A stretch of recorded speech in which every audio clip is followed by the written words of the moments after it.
You have used the term digital heroin. Really? Digital heroin? Is it that bad?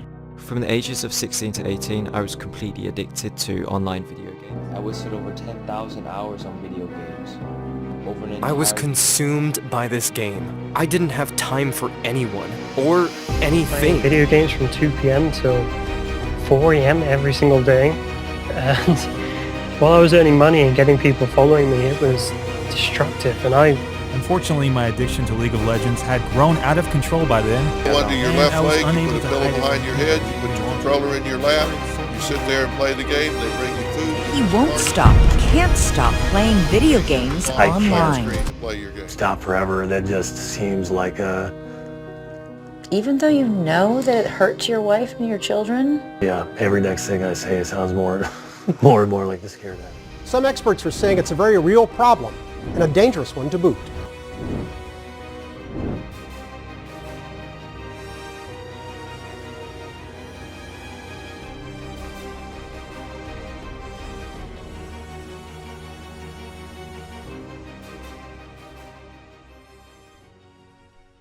If you ask me, what's one of the greatest thing ever made, the first thought that would come in my mind is video game.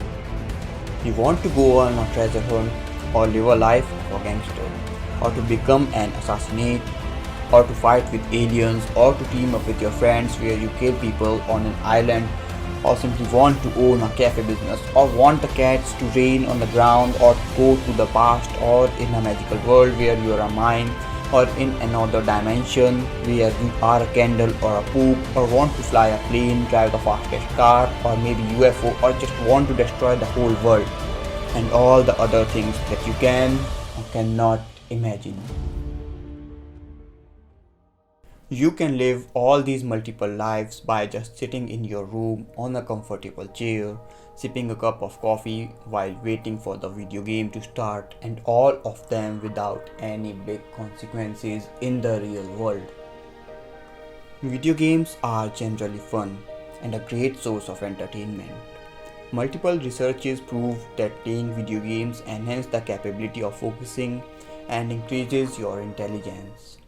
But when and how video games become toxic, ruining lives, crushing your dreams and ambitions, this is how it begins.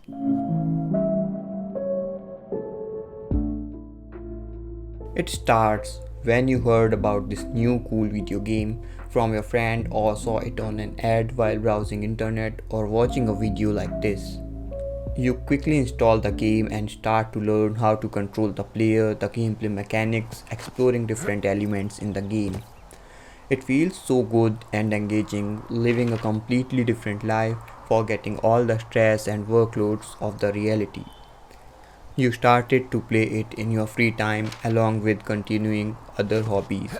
After playing it for a while, you feel so relaxed and your body releases all the happy hormones. You turned off the video game, happily satisfied, again started to do your daily life work. Next day you again woke up, it's almost the same. You played it for a while, maybe playing it for 5 extra minutes or one more match. It's not a big deal, right? You start to derive a sense of pride and accomplishment. But it did not stop here. In the beginning, you enjoyed spending a little amount of time with your favorite game, let's say for an hour, and slowly your tolerance increases. Over time, you subconsciously used video games to replace all other hobbies and start to consume all the free time in playing video game. The fun you used to get in 1 hour is not enough anymore from playing the game. It is now taking 2, then 3, then 4 hours, and so on. In 1930, an experiment took place in Harvard University. The scientist named B.F. Skinner developed a chamber which used in experimental psychology to study animal cognition. This chamber is known as Skinner box. In Skinner box, when the lever is pulled, the mouse is given a piece of food randomly. And over time, mouse learns that pulling the lever may or may not give him the food, so he starts to pull the lever to get food again and again, even if it was not given any food. The behavior condition is known as operant conditioning. Like rats, this condition works on us humans too. Positive reinforcement teaches us that doing that particular thing is good, as each time you do it, you may or may not get a reward. And when you achieve that reward, your brain releases dopamine, and even if you do not get the reward. This is what games and slot machines are doing since ages to get you engaged in the game again and again. After playing the games for hours and hours, you stop getting the same highs you used to get earlier, and you play it more and more, hoping that you might be able to feel that satisfaction again. To enjoy the feeling you once used to have in 1 hour, now you get that feeling after playing a game for 10 or even more hours. To get a validation of the time being spent, you play it even more. But if it's not that much fun to play and it's making you more irritated than ever, why do you still play it for hours and hours, spending your precious time? There are mainly two reasons for that. Number one, it is an easier dopamine release than most of the other hobbies you used to have. What you have to do is to just sit in your room and getting involved in a game. It's a good and easier way to escaping the real life problems. At this point, you do not even want to win the game. You just want to be in that zone, which feels like a trance-like state where time fades into the background, where you can just ignore all the real life problems by playing a game, even after knowing that the game world is not real. You find a good escape from the stress you get from the problems you face in daily life, and to get an achievement in the game world is comparatively easier than in the real world.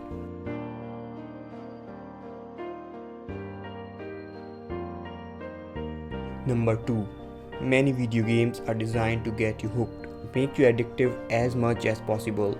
And I choose the word addictive here because video games are supposed to be engaging and not addictive, but to maximize their profits. To increase the playtime, some video game companies use a lot of dirty techniques such as so-called random loot boxes, achievement system, etc. to make you play the game more and more.